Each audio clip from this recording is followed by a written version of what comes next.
ಮಾವ, ನಿಮ್ಗೊಂದು ವಿಷಯ ಹೇಳಬೇಕಿತ್ತು, ಆದರೆ ಭಯ ಪಡ್ಕೊಂಬೇಡಿ. ಅದೇನು ಹೇಳಬೇಕು ಅಂತ ಇದೆಯೋ ಹೇಳಿಬಿಟ್ಟು ವಿಷಯನ ಹೇಳೋದಾರ ಬಿಟ್ಟು ಜಾಸ್ತಿ ನನ್ನ ಟೈಮ್ ವೇಸ್ಟ್ ಮಾಡಬೇಡ. ಅದು ಮಾವ, ಅಮ್ಮಂಗೆ ಚಿಕ್ಕ ಆಕ್ಸಿಡೆಂಟ್ ಆಗಿದೆ. ಆಲ್ರೆಡಿ ಹಾಸ್ಪಿಟ್ಲಲ್ಲಿ ಅಡ್ಮಿಟ್ ಮಾಡಿದ್ದೀನಿ. ನಿಮಗೆ ಫೋನಲ್ಲೇ ಹೇಳಿದ್ರೆ ಟೆನ್ಷನ್ ಮಾಡ್ಕೊಳ್ತೀರಾ ಅಂತ ಅದಕ್ಕೆ ನಾನೇ ನೇರವಾಗಿ ಬಂದು ಹೇಳ್ತಾ ಇದ್ದೀನಿ. ಆದರೆ ಡೋಂಟ್ ವರಿ, ಕರೆಕ್ಟ್ ಟೈಮ್ಗೆ ಟ್ರೀಟ್ಮೆಂಟ್ ಸಿಕ್ಕಿದೆ. ವರಿ ಮಾಡ್ಕೊಳ್ಳೋಂಥದ್ದು ಏನೂ ಇಲ್ಲ ಮಾವ. ಪುಣ್ಯಕ್ಕೆ ಸತ್ತಿಲ್ವಲ್ಲ, ಒಳ್ಳೇದಾಯ್ತು ಬಿಡು.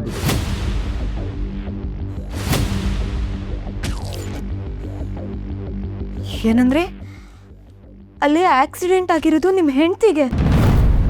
ಇಷ್ಟು ದಿನ ನಿಮ್ಮ ಜೊತೆ ಸಂಸಾರ ಮಾಡಿರೋ ಜೀವ ಅಲ್ಲಿ ನೋವಲ್ಲಿ ಒದ್ದಾಡ್ತಿದ್ರೆ ನಿಮಗೇನು ಅನ್ನಿಸ್ತಿಲ್ವಾ? ಕಣ್ಣಲ್ಲಿ ಒಂದು ಹನಿ ನೀರು ಬರ್ತಿಲ್ವಾ ನಿಮಗೆ? ಆಕ್ಸಿಡೆಂಟ್ ಆಗಿರೋದು ಅವಳಿಗೆ, ನೋವಾಗ್ತಾ ಇರೋದು ಅವಳಿಗೆ. ನಾನು ಯಾಕೆ ಫೀಲ್ ಆಗಲಿ? ಇಷ್ಟಕ್ಕೂ ನನ್ನ ಕೇಳಿ ಹೋದ್ಲ ಹೊರಗೆ? ಇಷ್ಟು ದಿನ ನಿಮ್ಮ ಸ್ವಭಾವ ನೋಡಿ ನಿಮಗೆ ಕರ್ಣ ಸರ್ ಕಂಡ್ರೆ ಆಗಲ್ಲ, ಅದಕ್ಕೆ ಅಮ್ಮಂಗೆ ಈ ರೀತಿ ಹಿಂಸೆ ಕೊಡ್ತಿದ್ದೀರಾ ಅಂತ ನಾನು ಅನ್ಕೊಂಡೆ. ಆದರೆ ನೀವು ಭಾವನೆನೇ ಇಲ್ದಿರೋ ಕಲ್ ಹೃದಯ ಅಂತ ನನಗೆ ಗೊತ್ತಿರಲಿಲ್ಲ. ನೀನು ಈ ರೀತಿ ಸೆಂಟಿಮೆಂಟಲ್ ಡೈಲಾಗೆಲ್ಲ ನನ್ನ ಹತ್ರ ಹೊಡಿಬೇಡ. ಇಷ್ಟು ಹೊತ್ತು ನನ್ನ ಪರ್ಮಿಷನ್ ಇಲ್ಲದೆ ನನ್ನ ರೂಮಿಗೆ ಬಂದು ನನ್ನ ಮುಂದೆ ಮಾತಾಡೋಕ್ಕೆ ಅವಕಾಶ ಕೊಟ್ಟಿದ್ದೇ ಹೆಚ್ಚು. ಇಷ್ಟಕ್ಕೂ ನೀನು ಯಾರು? ನಿನ್ನ ಯೋಗ್ಯತೆ ಏನು? ಇಷ್ಟಕ್ಕೂ ನಿನಗೂ ಈ ಮನೆಗೂ ಸಂಬಂಧನೇ ಇಲ್ಲ. ಅವನು ತೊಟ್ಟಿಲ್ ಸಿಕ್ಕಿದ್ದು ಒಬ್ಬ ಅನಾಥ, ಅವನು ಕಟ್ಕೊಂಡಿರೋ ನೀನು ಇನ್ನೊಬ್ಬ ಅನಾಥ. ಈ ಮನೆ ಸೊಸೆ ಅನ್ನೋ ಅಧಿಕಾರ ಇಟ್ಕೊಂಡು ನನ್ನ ಹತ್ರ ಈ ರೀತಿಯೆಲ್ಲ ಮಾತಾಡೋದಕ್ಕೆ ಬರಬೇಡ. ಸರಿ, ನನಗೂ ನಿಮಗೂ ಯಾವ ಸಂಬಂಧನೇ ಇಲ್ಲ ಅಂತ ಅನ್ಕೊಳ್ಳಿ. ಆದ್ರೆ ಈಗ ನಿಮ್ಮ ಹೆಂಡತಿ ಹಾಸ್ಪಿಟಲಲ್ಲಿ ಅಡ್ಮಿಟ್ ಆಗಿದ್ದಾರೆ. ಅವ್ರನ್ನ ನೋಡಕ್ ಬನ್ನಿ, ಹೆಚ್ಚಿಗೆ ಮಾತೇ ಬೇಡ. ಹೌದಾ? ಮತ್ತ್ಯಾಕೆ ನಿಂತ್ಕೊಂಡಿದ್ಯಾ? ಅಷ್ಟಕ್ಕೂ ನಾನು ಈಗ ಅರ್ಜೆಂಟಾಗಿ ನಿನ್ನ ಜೊತೆ ಬಂದು ಅಲ್ಲೇನು ಮಾಡಬೇಕಾಗಿದೆ? ಅವಳಿನ್ನೂ ಸತ್ತಿಲ್ವಲ್ಲ, ಉಸಿರಾಡ್ತಾ ಇದ್ದಾಳೆ. ಅವತ್ತು ನನ್ನ ಕೈ ಸುಟ್ಟಾಗ ನೀವು ಯಾರಾದ್ರೂ ಒಬ್ಬರು ಫೀಲ್ ಆದ್ರ? ಅದರಲ್ಲೂ ನೀನು ಬಾಯಿ ಬಂದಾಗ ಮಾತಾಡ್ತಾ ಇದ್ದೆ. ಈಗ ನಿನ್ನ ಮಾತು ಕಟ್ಕೊಂಡು ನಾನು ಆಸ್ಪತ್ರೆಗೆ ಬರಬೇಕಾ? ಹೌದು ಹೌದು, ನೀನು ಹೇಳ್ದಾಗೆ ನನಗೆ ಭಾವನೆ ಇಲ್ಲ, ನನ್ಗೆ ಯಾರು ಬೇಕಾಗಿಲ್ಲ, ನಾನು ಯಾರ ಜೊತೆ ಸಂಬಂಧ ಇಟ್ಕೊಳ್ತಿಲ್ಲ. You understand? ಅಯ್ಯೋ ಮಾವ, ಏನಾಯ್ತು ನಿಮ್ಗೆ? ಮಾವ ಮಾತಾಡಿ. ಅಯ್ಯೋ ಮಾವ, ಇದ್ದಕ್ಕಿದ್ದಾಗೆ ಯಾಕೆ ಇಷ್ಟೊಂದು ಬೇವ್ತಾ ಇದ್ದೀರಾ? ಕೈಯೆಲ್ಲ ಯಾಕೆ ನಡುತ್ತಿದೆ? ಒಂದು ನಿಮಿಷ ರೀ ಮಾವ, ನಾವು 1 ಸೆಕೆಂಡ್ ಕೂಡ ಇಲ್ಲಿ ವೇಸ್ಟ್ ಮಾಡಬಾರ್ದು. ನಾವು ಇಮಿಡಿಯೇಟ್ ಆಗಿ ಹಾಸ್ಪಿಟಲ್ಗೆ ಹೋಗ್ಬೇಕು. ಬನ್ನಿ. ಹೇಳು, ನನ್ಗೇನಾಗಿದೆ? ಅಯ್ಯೋ, ಅದನ್ನೆಲ್ಲ ಹೇಳಕ್ಕಾಗಲ್ಲ, ಬನ್ನಿ ಮಾವ. ಸತ್ಯ ಹೇಳು, ನನ್ನ ಹಾರ್ಟ್ಗೆ ಏನಾದರೂ? ನೋಡಿ ಮಾವ, ನೀವು ಪ್ಯಾನಿಕ್ ಆಗಬಾರ್ದು. ಇದನ್ನೇ ನಾನು ಹೇಳಿದ್ದು, ಬಿ ಜಾಸ್ತಿ ಆದರೆ ಈ ರೀತಿಯೆಲ್ಲ ಆಗುತ್ತೆ. ಕೇರ್ಫುಲ್ ಆಗಿರಿ, ಕೋಪ ಮಾಡ್ಕೋಬೇಡಿ ಅಂತ. ಆದರೆ ನೀವು ನನ್ನ ಮಾತೇ ಕೇಳಲ್ಲ. ಹಾರ್ಟ್ ಅಟ್ಯಾಕ್ ಆಗೋ ಮೊದಲು ಇದು ಬರೋ ಸಿಂಟಮ್ಸ್ ಮಾವ. ನಮಗೆ ಮೊದಲೇ ಗೊತ್ತಾಗಿದೆ ಅಲ್ವಾ? ಏನೂ ಪ್ರಾಬ್ಲಮ್ ಇಲ್ಲ ಮಾವ, ನಾನು ನಿಮ್ಮ ಜೊತೆಗಿದ್ದೀನಿ. ನಾವೀಗಲೇ ಹೊರಡೋಣ. ಡ್ರೈವರ್ ಅಣ್ಣ, ಬೇಗ ಕಾರ್ ತೆಗೀರಿ. ಮಾವ ಸ್ವಲ್ಪ ಸೀರಿಯಸ್ ಆಗಿದೆ. ಬನ್ನಿ ಮಾವ, ಬನ್ನಿ ಬನ್ನಿ ಮೆಲ್ಲ.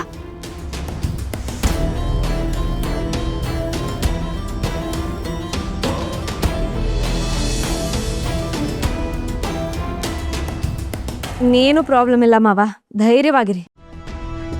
ನಿಮ್ಮ ಪಕ್ಕದಲ್ಲಿರೋ ಬೆಡ್ ಅವ್ರಿಗೂ ಸೇಮ್ ನಿಮ್ಮ ಥರನೇ ಆಗಿತ್ತು ಗೊತ್ತಾ? ಹೌದಾ? ಏನಾಗಿತ್ತು ನಿಮಗೆ? ಈಗ ಹೇಗಿದ್ದೀರಾ?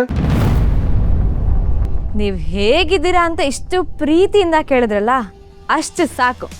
ಈಗ ಅವರು ಆರಾಮಾಗಿರ್ತಾರೆ ನೋಡಿ.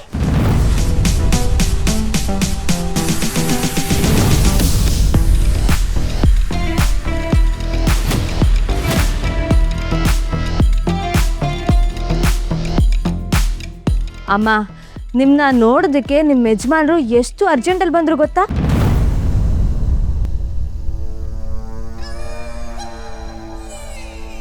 ಏನು ಹುಡುಗಾಟ ಆಡ್ತಾ ಇದೀಯಾ? ನನಗೆ ಸುಳ್ಳು ಹೇಳಿ ಜೀವದ ಭಯ ಹುಟ್ಟಿಸಿ ಇಲ್ಲಿ ಕರ್ಕೊಂಬಂದ್ಯಾ? ಮಾವ, ನಾನೆಲ್ಲಿ ಭಯ ಪಡಿಸ್ದೆ? ನೀವೇ ಭಯ ಪಡ್ಕೊಂಡು ಓಡೋಡ್ ಬಂದ್ರಿ ತಾನೆ.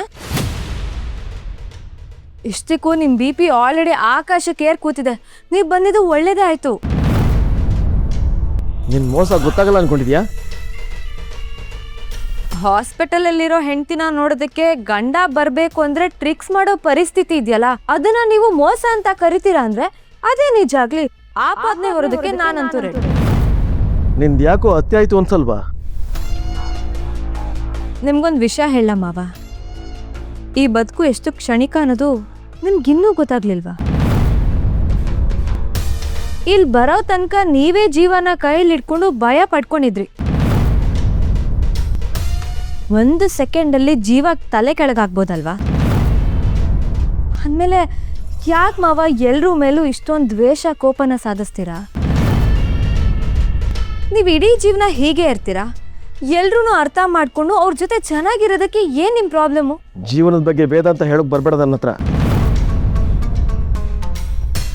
ನಾನು ಜೀವನದ ಬಗ್ಗೆ ಹೇಳ್ತಿಲ್ಲ ಮಾವ, ಆದರೆ ನಿಮ್ಮ ಹೆಂಡತಿ ಬಗ್ಗೆ ಹೇಳ್ತಾ ಇದ್ದೀನಿ ಅಷ್ಟೆ.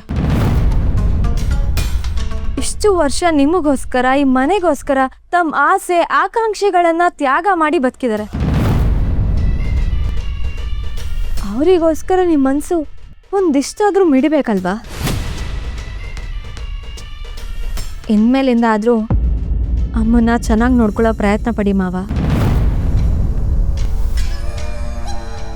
ನನ್ನ ಮಾತು ಮೀರಿ ನನ್ನ ವಿರುದ್ಧ ಹೋದೆ ಅಲ್ವಾ? ನೋಡು, ಅದಕ್ಕೆ ನಿನ್ನ ಕೈ ಮುರಿದು ಹೋಗಿದೆ.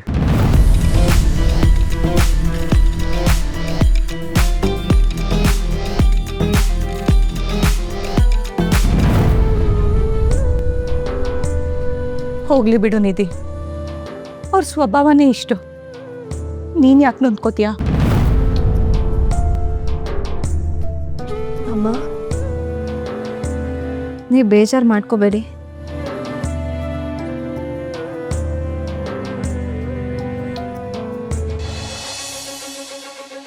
ಸರ್, ತಾರಾ ಮ್ಯಾಮು ನಿಮಗೆ ದುಡ್ಡು ಯಾಕೆ ಬೇಕು ಅಂತ ನನ್ನ ಹತ್ರ ಸಿಕ್ಕಾಪಟ್ಟೆ ವಿಚಾರಿಸಿದ್ರು. ಸ್ವಲ್ಪ ಕೇರ್ಫುಲ್ ಆಗಿರಿ. ಅದು ಆಮೇಲೆ ವಿಚಾರಿಸೋಣ. ಈಗ ಇನ್ನೊಂದು ಸಮಸ್ಯೆ ಎದುರಾಗಿದೆ. ಅರ್ಜೆಂಟಾಗಿ 50 ಕೋಟಿ ಬೇಕು. ಏನು ಸರ್, ಮತ್ತೆ 50 ಕೋಟಿನಾ? ಸರ್ ಏನು ಹೇಳ್ತೀರಾ ಸರ್? ಅಷ್ಟು ಯೂಜ್ ಅಮೌಂಟು ಏಕೆ ಸರ್ ಹೊಂದ್ಸೋದು? ಈಗ ನನಗೆ ಎಲ್ಲೆಲ್ಲಿ ಪರ್ಸ್ನಲಿ ಆಗಿದೆ ಅಲ್ಲಿ ವಿಚಾರಿಸಿದ್ದೀನಿ. ನೀವು ಇಲ್ಲಿ ಬೇರೆ ದಾರಿ ಸಿಗುತ್ತಾ ಅಂತ ನೋಡಿ. ಓಕೆ ಸರ್, ನನ್ನ ಕೈಲಾದ ಪ್ರಯತ್ನ ನಾನು ಮಾಡ್ತೀನಿ.